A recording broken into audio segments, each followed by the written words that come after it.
What is up, you guys? Justin, Forever Self-Employed, making big moves. I just sold the Honda. A lot of blue faces right there. What is up, everybody? My name is Justin. This is Forever Self-Employed, and in today's video, we're going to be doing episode 8 of Flipping Cars for Cash. Now, I specifically wore my Gas Monkey Garage t-shirt for this episode of Flipping Cars for Cash. If you guys like Gas Monkey, hit the thumbs up button for me, and especially hit the thumbs up button for me if you like these flipping videos.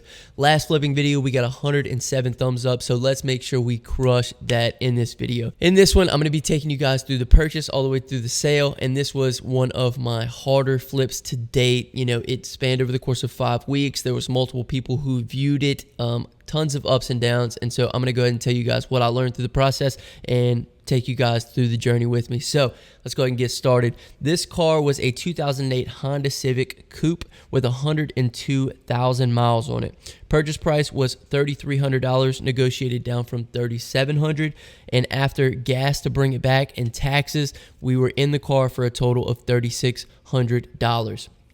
Now, when I booked this car out on Kelley Blue Book, it gave me a range between $4,300 on the low end and $55,000 on the high end. So we went ahead and priced it at $56,000 because I like to be able to bring it down after a few weeks if it doesn't sell, because it does two things. You know, more people get interested as the price goes down, but also every time you lower the price in the marketplace, it notifies the people who have messaged you. So 102,000 miles, 2008 Honda Civic. Listing price $5,600. The cleanup on the vehicle was relatively simple. It was a clean vehicle when we got it. Just wash, vacuum, buff as per usual, and an oil change, making sure that all the levels were good, all the tire pressure was right. It did have a ding on the passenger side door, which my dad took the buffer to and was able to get that looking good again. I popped off the rims, the hubcaps, and we painted the hubcaps, and then I also painted the underneath the rims, make sure to get that nice and black because it was looking a little bit rusted before, and just getting that black and then getting those rims looking nice, it really made it pop. I also like to black out the wheel wells, which with undercoating, when I get these, it's relatively cheap and it just enhances the vehicle's, appearance. So after it was posted on Facebook, after 1 week posted, I had a guy come and look at it. It was the first guy to come see it. And before this, previously, I'd been doing a great job of selling it to the first person who saw the vehicle. So I was super pumped for this. It was a younger guy who came out. He checked out the car. Now, a couple of things were red flags to me. When he saw the vehicle, he immediately said, it looks good, checked out underneath the hood, everything looked good, and he was like already negotiating price with me. So we settled on a price, but the thing that was weird was before he left, I was like, are you sure you don't want to drive it? And he said, no, I don't want to drive it. It looks good. That's kind of weird. I've had somebody buy a car from me before without driving it, but that was the first weird thing that happened. And then also I asked him for his phone number so that way I could contact him the next day to do the paperwork, and he said, no, you can just message me through Facebook.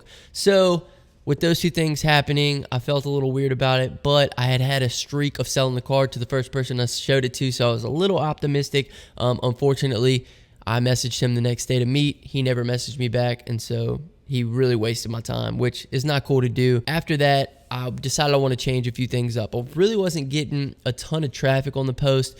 It was getting some good visibility, but the pictures that I posted were the pictures that my dad sent me when he purchased the vehicle.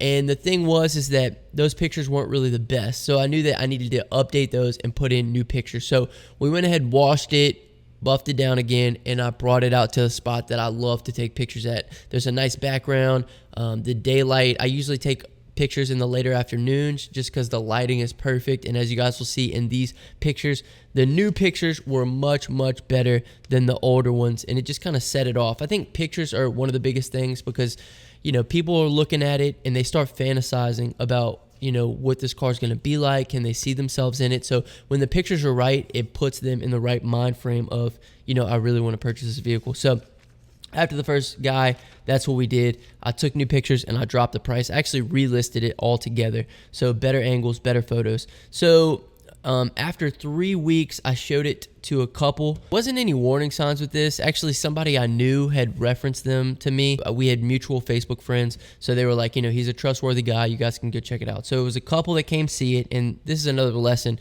here that I learned. They weren't interested enough to buy it. So they checked out the vehicle, they drove it around the parking lot, and they came back and they were like, oh, okay, it was nice, thank you for showing it to us. But it's like they kind of wasted my time because they weren't motivated buyers. When you're selling a vehicle, you want the most motivated buyers. And then after they checked it out, they said that they had a Honda. The Honda had the same paint issue as the bumper of this Honda that I'm selling now had, and that the Honda before had tons of leaks that they couldn't get fixed. And so it kind of made me question, why were they even looking at this vehicle if they had already had problems with the previous Honda? Not sure. So they pretty much wasted my time. But a side note from all this is showing the car is good because you can figure out what the problems are. Obviously, she said something was wrong with the paint on the back bumper. It's a Honda problem. I couldn't really do anything about that. But usually when you show it multiple times, you kind of figure out what those sticking points are for people. So I dropped the price to $4,900. Now we are in week 4. The first guy bailed. The second people were not interested enough. So then I had a couple that contacted me. It was a wife and a husband, and they wanted it as a third vehicle, so that way the husband didn't have to drive his truck back and forth to work. So they liked it. And the lady said that they would agree to buy it on the terms that I would bring it to a mechanic and have it checked out just to make sure everything was okay. Usually people are trustworthy, or they'll figure out how to bring a mechanic out there, or they'll figure out, different things. So that was kind of a warning sign to me that something might be a little off. So me and her we were negotiating on where to bring the car, and she said she would pay for it, which I was fine with. I was like, you know what? If they want to get the car checked out, I'll bring it. They'll get it checked out, and everything's going to be fine. So as we were negotiating on where to meet at, she texted me again and she said, hey, my husband decided that a 4-door car would be better because if we ever need to put the kids inside of it. So it didn't end up selling. So they weren't motivated enough to buy it either. And you want the most motivated people. So come week 5. Now this is a long time. Keep in mind, I've sold the last couple of cars the first time I showed them, because I was extremely blessed. But we took a chance on this one. We decided to buy something a little bit different. So week 5, I showed it to a kid and his brother. At this point, I've lost a lot of hope, but you got to get through the no's in order to get to the yes. Now, when I showed it to this guy, he was driving it around. We took a little drive. I was asking him questions. He worked at Smoothie King, a couple of different things. How many cars have you looked at? Not that many. And then I also asked him, why he needed a new vehicle. And he said because the old one, I think the engine or the motor had gone out like a week prior to us driving it. So this guy was heavily motivated. He did not have a vehicle. He hadn't seen a lot of cars yet, but people usually, once they find a good one, they just go ahead and jump on it because they don't want to waste time searching for vehicles. So I knew this guy was highly motivated. He liked it. His brother plugged up his scanning thing to it, and everything checked out. There was no codes, obviously. So me and his brother negotiated on price. At this point, I've already lowered the vehicle down to $4,900, so I'm $700 off of where I started it. But like I said, I started really high. That way I have plenty of room to come down. So I'm at $4,900. The brother says, we were hoping to be around $4,500. And I said, well, the best I can do is $4,700. And they agreed to it. So after that, we set up a day a little bit further in the future in order to do all of the notary work, because it was on a Sunday and they couldn't get enough cash out of the bank. So anyway, we met up, we did all of the paperwork, and I got it sold. However, in the end, I had to pay an extra $60 in taxes because it took me so long to sell it, and I should have registered it previous to that, but we just didn't. So that's a takeaway from it.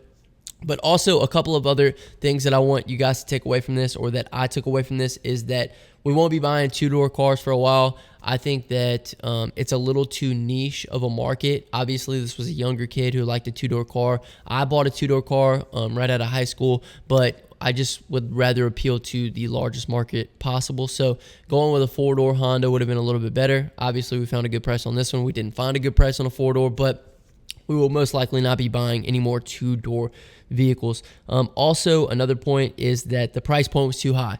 5 weeks is not that long to sell a vehicle.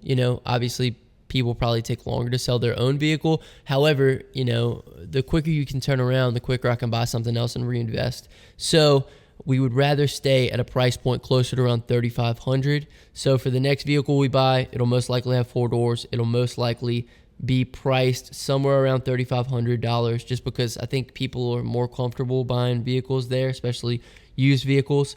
And yeah, you just have to be patient and have faith. So even through the rough times, be patient, have faith. And, people are going to waste your time. So trying to pre-qualify as best you can. Obviously, it's hard because I'm communicating through Facebook Marketplace. But anyway, that was the takeaways from this one. Total profit was $1,100. The selling price, like I said, was $4,700. We were in it for $3,600. So anyway, that's going to conclude this episode. If you guys haven't already, make sure you hit the thumbs up button for me. Leave me something down in the comment section. My name is Justin. This is Forever Self-Employed. And until next time, hustle hard and get that money, baby. Peace.